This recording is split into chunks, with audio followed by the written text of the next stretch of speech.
Então, olha que coisa interessante, né? Depois de ser ordenado nas condições que, enfim, ele tinha para oferecer, né? Na sua ignorância cultural, né? Na sua incapacidade de aprender as coisas que deviam ser aprendidas para ser ordenado, né? Mesmo assim, ele foi ordenado, mas foi proibido a ele de que confessassem as pessoas, né? Isso é uma ironia extraordinária, né? Porque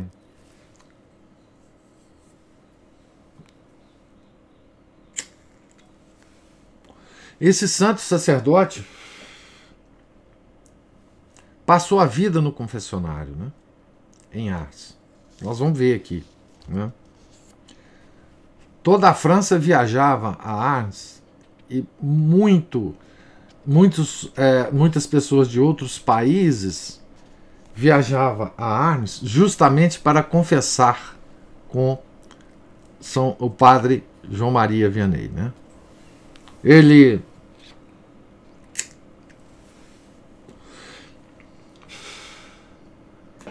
se tornou o maior, talvez, confessor da França do século XIX, né? Todo mundo ia lá, né?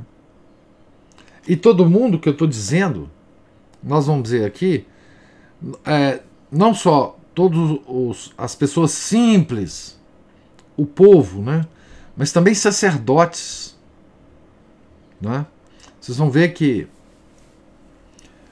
o maior pregador do século XIX de Notre-Dame, né, em Paris, Notre-Dame de Paris, o padre Lacordaire, foi lá em Ars, né, confessar-se com ele. Mas veja a ironia e as provas que Deus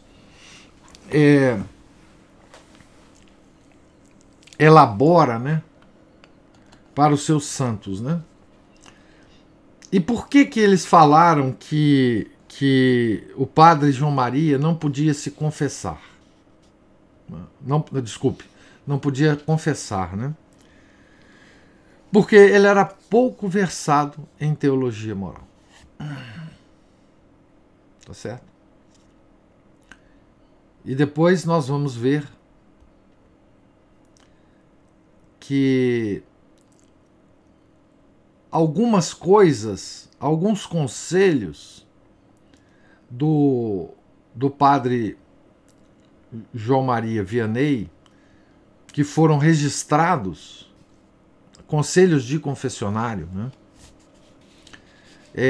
se tornaram pérolas de teologia moral, né? Os conselhos que ele dava aos confessandos, né, embasbacaram, né, os teólogos morais da época, né? Tá certo? Esse era... E ele de fato não era versado em teologia moral, né? Embora fizesse muito esforço, né? Embora lesse muito, mas é aquela coisa, é a dificuldade que ele tinha de aprender, né? De aprender, tá certo? Então, nós vimos aqui, né, nessa parte, nós vamos agora para o segundo capítulo, né? Nós vimos aqui o camponês, o menino camponês, né, no seu caminho, né, até o sacerdócio. Um sacerdócio ainda meio capenga, né? Ele podia celebrar o santo sacrifício, não é? Mas não podia confessar, né? E da agora em diante nós vamos acompanhar, não é, a história do padre, né? Agora não mais. Então, só para fazer uma continha aqui, ele foi ordenado em 13 de agosto de 1815. Ele nasceu em 1786. 14 mais 15, 29 anos, né? Ele tinha aqui, né? 29 anos. E lembremos, foi ordenado em situação especial, porque se lhe fossem passados os exames normais de um seminário, ele não passaria nas provas, né? Ele tinha todas as limitações intelectuais, né? E foi ordenado, como o próprio autor diz, né?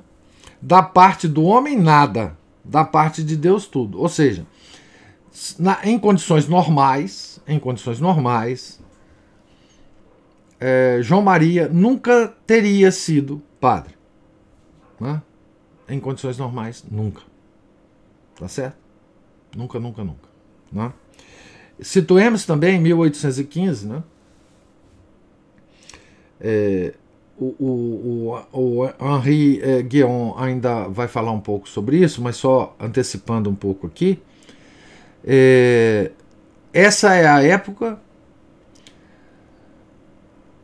terrível, né, para a igreja, não só do ponto de vista externo, né, das limitações todas que a Revolução Francesa impôs à igreja, né, como também internamente começava a nascer aqui, nessa época, um movimento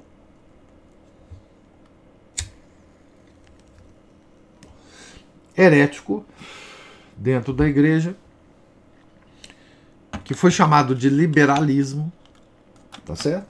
De liberalismo, que era a tentativa de dentro da igreja de conformar a igreja com os valores da Revolução Francesa.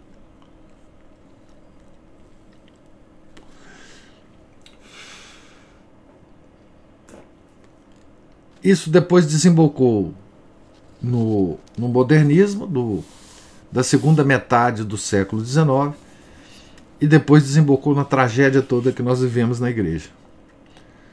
Certo?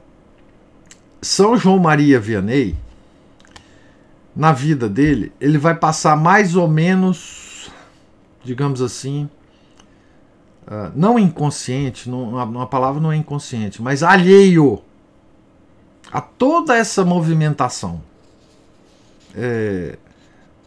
de dentro da igreja, tá certo? Mas não é muito lembrar, né, que é exatamente ao longo da vida deste santo, né, que vai morrer logo depois da metade do século, né, pouco depois da metade do século XIX, que existia uma convulsão na igreja em termos do liberalismo e depois, mais tarde, do modernismo. Só para colocar a vida desse santo, né, na perspectiva do que estava acontecendo com a igreja, né? E para entender também, né, que o envio dos santos pela igreja, por Deus para a igreja, é também uma tentativa de contrabalançar as coisas ruins que acontecem também dentro da própria igreja, né? Deus manda os santos necessários para cada época, né? Necessários na perspectiva de Deus, mas não exatamente na perspectiva dos homens, né? Certo? Então, São João Maria Vianney certamente foi um enviado de Deus nesse século tão conturbado, né?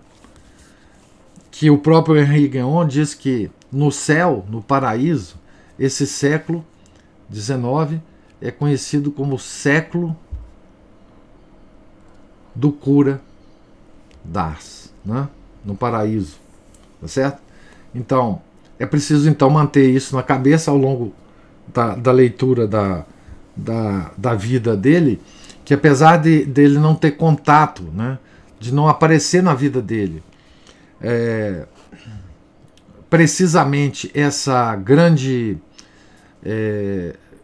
crise na igreja, né, aparece indiretamente porque multidões vão para o confessionário, né, para esse santo, né, para de alguma forma contrabalançar o que estava acontecendo na igreja.